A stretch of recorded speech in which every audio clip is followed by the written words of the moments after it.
vous vous rendez en Espagne avec une équipe d'archéologues, dans l'espoir de mettre au jour d'antiques artefacts. Par chance, vous découvrez l'un des plus grands trésors de l'âge du bronze ibérique. Cette appellation désigne les cultures de cette époque en Espagne et au Portugal. Parmi les objets exhumés figurent des monnaies, des bijoux, des vases, ainsi que 2 pièces singulières.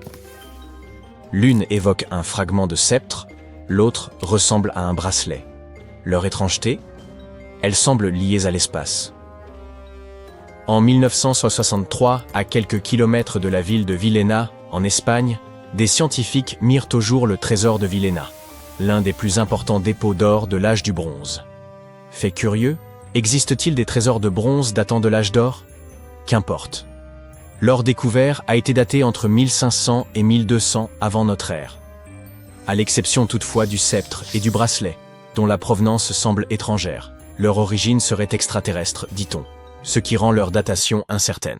Bien sûr, ce n'est qu'une plaisanterie, du moins, en partie. Lorsque les chercheurs examinèrent les objets, ils constatèrent que ces 2 pièces étaient faites non d'or, mais de fer. Et alors, pourriez-vous penser?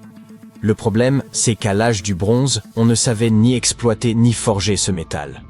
La maîtrise du fer n'est apparue qu'environ 4 à 7 siècles plus tard, vers 850 avant notre ère. Alors, comment expliquer leur existence? Un indice troublant de ce mystère a été découvert en Égypte ancienne. Dans la tombe de Toutankhamon reposait un poignard en fer, présentant des caractéristiques semblables. Mais cet objet était bien plus précieux que les autres, car il avait été fabriqué à partir d'un matériau céleste, une météorite. De fait, le bracelet et le sceptre sont eux aussi composés de fer météoritique. Ce type de métal se distingue par une teneur élevée en nickel, absente dans le fer terrestre. Tout cela devient cohérent. Les peuples de l'âge du bronze ne pouvaient pas extraire le fer des profondeurs. Mais rien ne les empêchait de récupérer celui tombé du ciel. Imaginez l'émotion de posséder des bijoux ou une dague confectionnée à partir d'un matériau ayant voyagé durant des millions d'années dans les immensités de l'espace. Peut-être renferme-t-il même des particules d'une étoile ancienne aujourd'hui éteinte. À ce jour, ces 2 artefacts issus du trésor de Villena constituent les plus anciens objets en fer météoritique recensés sur la péninsule ibérique.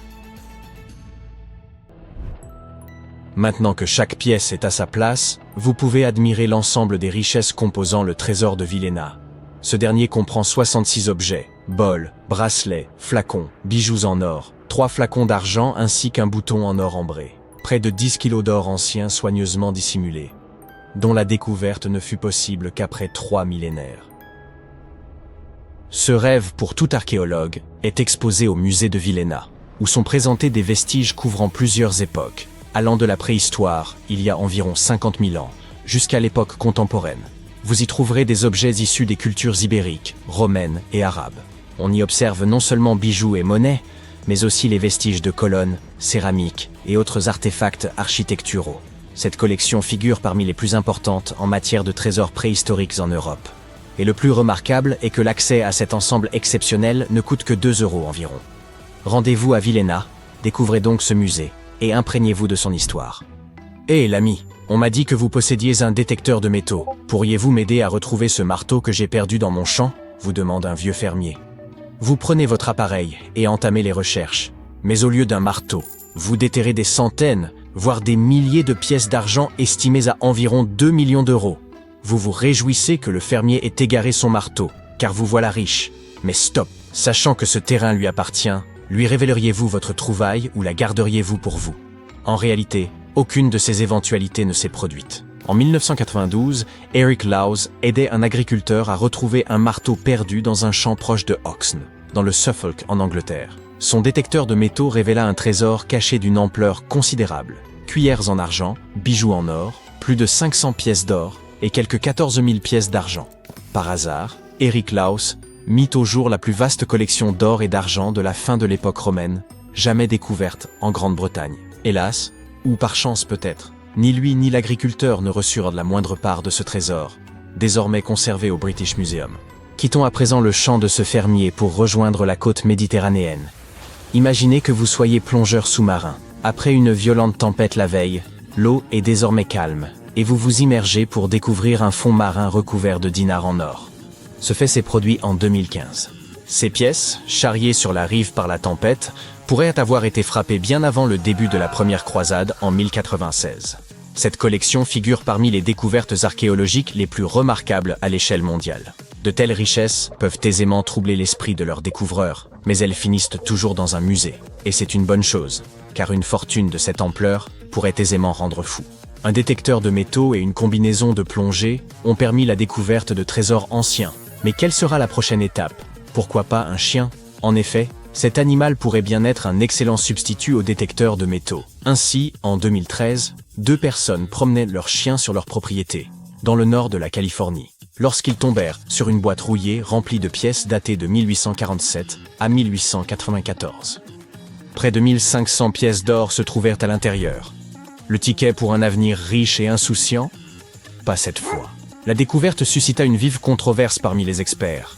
Une théorie avançait que ces pièces auraient été volées à la monnaie des États-Unis. Toutefois, celle-ci démentit fermement cette hypothèse, affirmant n'avoir jamais possédé un tel or dans ses réserves. Reste à comprendre pourquoi quelqu'un aurait pris le risque de dissimuler un tel trésor dans la propriété d'un tiers. Un voleur a risqué sa liberté, peut-être même sa vie, pour s'enrichir. Une fois son but atteint, il se contenta de cacher le magot, comme s'il n'avait jamais existé. Une affaire pour le moins étrange. Monnaie, bijoux, objets provenant de météorites, tout cela est remarquable. Mais achevons cette vidéo avec un récit grandiose. Des archéologues, engagés dans des recherches au large des côtes égyptiennes, découvrirent un trésor insoupçonné au sein d'un temple et d'un sanctuaire submergé. Malgré l'assaut des vagues, les tremblements de terre et l'eau salée, cette découverte majeure avait été maintenue dans un état remarquable. Ce temple, édifié il y a plusieurs siècles, s'effondra au milieu du second siècle avant notre ère.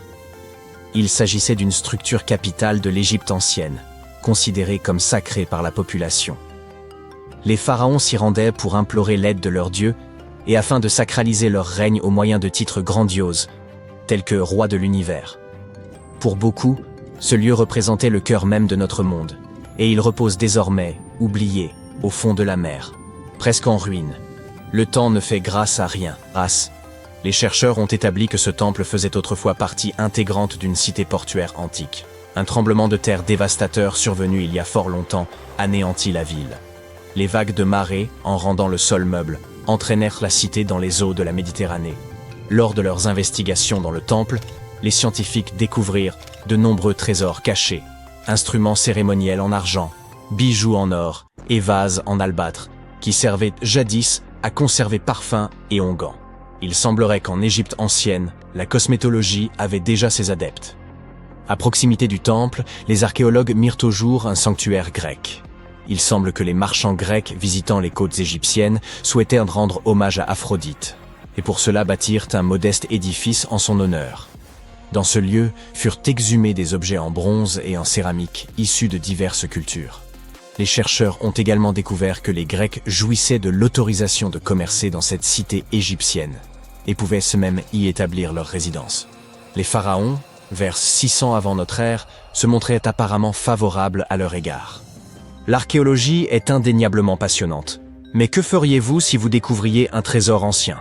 Avant de répondre, il conviendrait de vous informer sur la législation en vigueur dans votre pays concernant ce type de découverte.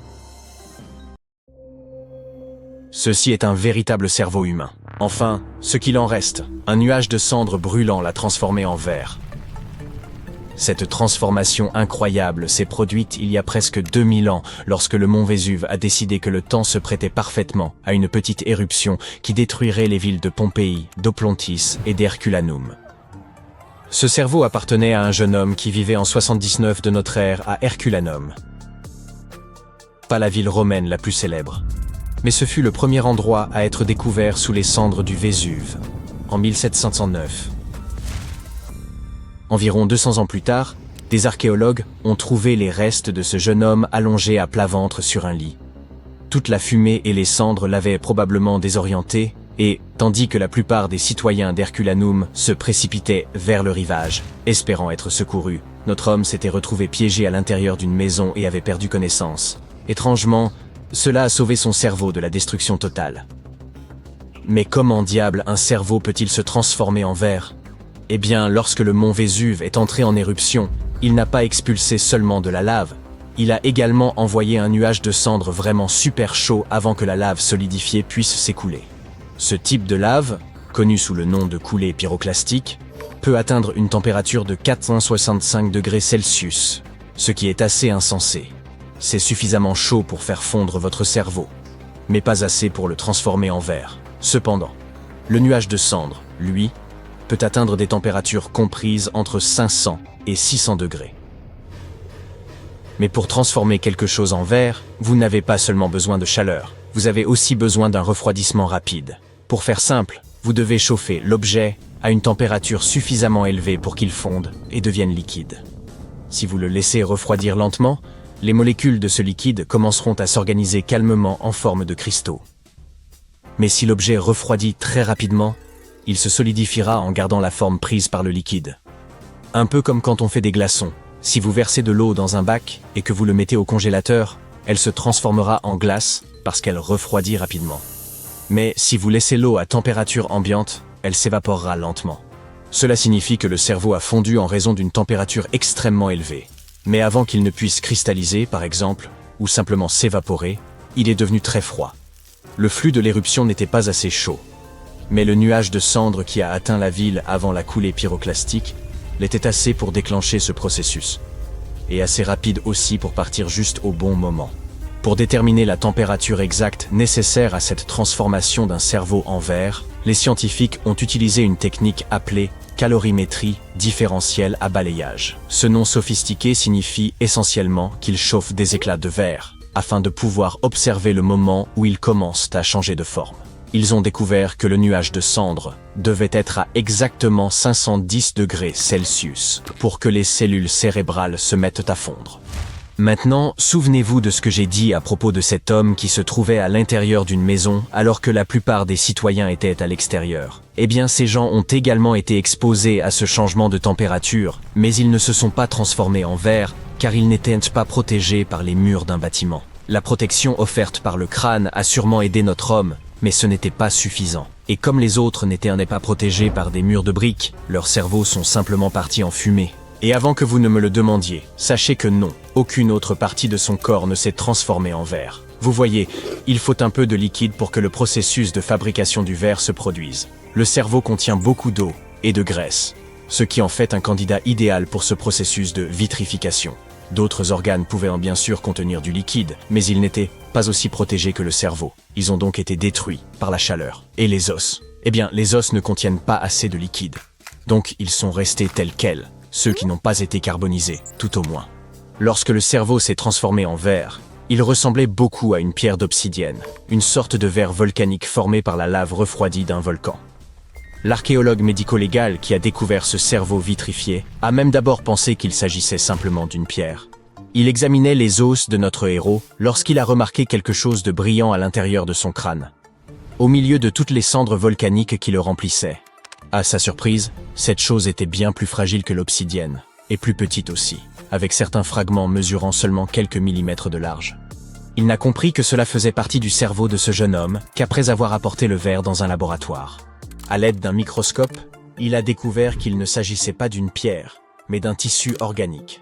Les cellules qui composent nos organes. Ce tissu organique était constitué de protéines, une molécule produite par les êtres vivants comme les animaux et les plantes. Et ce n'était pas n'importe quelle protéine. Celle-ci était spécifique au cerveau humain car chaque organe est composé de différents types de protéines. Les chercheurs ont également trouvé des cellules nerveuses dans ce morceau de verre, avec les espèces de vrilles qui leur permettent de recevoir et d'envoyer des messages. Le microscope a également montré ce qui restait de la myéline, une substance graisseuse qui aide les messages voyageant le long des nerfs à aller plus vite. Ce n'est pas la première fois que des scientifiques découvrent des cerveaux humains préservés. En fait, plus de 4000 cerveaux ont été trouvés depuis le XVIIe siècle. Si vous trouvez que ce n'est pas beaucoup, gardez à l'esprit que trouver un cerveau préservé dans un squelette alors que les autres organes ont disparu n'est absolument pas courant. Vous voyez, le cerveau humain est en réalité la première chose à se décomposer lorsque nous sommes à 6 pieds sous terre, et il se transforme habituellement en liquide. Lorsque les scientifiques découvrent un cerveau humain, celui-ci est généralement desséché, congelé ou littéralement transformé en savon. Un cerveau peut être déshydraté si une personne périt dans un endroit très chaud, comme un désert, On trouve des cerveaux congelés, évidemment, dans des lieux extrêmement froids, comme les toundras polaires. Un cerveau transformé en savon peut sembler étrange, mais ce processus de saponification n'est en réalité pas si rare. Il faut beaucoup de graisse et d'huile pour fabriquer du savon, et le cerveau humain en est rempli. C'est un processus complexe, mais si vous trouvez un cerveau transformé en savon, c'est qu'il a dû être enterré dans un endroit très humide et pauvre en oxygène. En 1982 par exemple, des ouvriers ont découvert des dizaines de squelettes humains dans un étang en Floride. Ils avaient tous 8000 ans, et 91 d'entre eux avaient encore le cerveau à peu près intact. Et par intact, j'entends qu'ils s'étaient transformés en une sorte de gelée savonneuse. Au cours des années 2000, les cerveaux de 45 personnes ont été découverts en Espagne, préservés grâce à ce processus de saponification. Cette découverte a aidé les chercheurs à comprendre la composition chimique du cerveau et à connaître les conditions météorologiques qui régnaient au moment du décès de ces personnes. Les scientifiques ont également découvert en Turquie 2 cerveaux âgés de 3700 ans, appartenant à un homme d'âge moyen et à un adolescent qui tentèrent de fuir une attaque. Cette fois, les cerveaux s'étaient transformés en charbon en raison d'un incendie à très haute température. Mais bien que leur crâne ait préservé leur cerveau dans cet état, le processus de chauffage et de refroidissement n'a probablement pas été assez intense pour les vitrifier. Mais ça, c'est la première fois dans l'histoire que des scientifiques trouvent un cerveau qui s'est naturellement transformé en verre. C'est un peu comme de découvrir une licorne, mais d'une manière scientifique. Alors, que signifie cette découverte? Eh bien, pour commencer, elle nous offre un aperçu de la vie de ces gens qui vivaient à cette époque lointaine. Deuxièmement, les scientifiques ont appris une technique incroyable pour préserver le cerveau humain. Cela montre également à quel point la nature peut être puissante, suffisamment puissante pour transformer un cerveau en verre, mais assez délicate pour le préserver pendant des milliers d'années. Alors, faisons un clin d'œil au jeune homme qui a, sans le savoir, contribué ainsi au progrès de la science. Il n'avait probablement aucune idée que son cerveau deviendrait un jour la vedette d'une découverte révolutionnaire. Sa fin tragique nous a offert un aperçu fascinant du passé.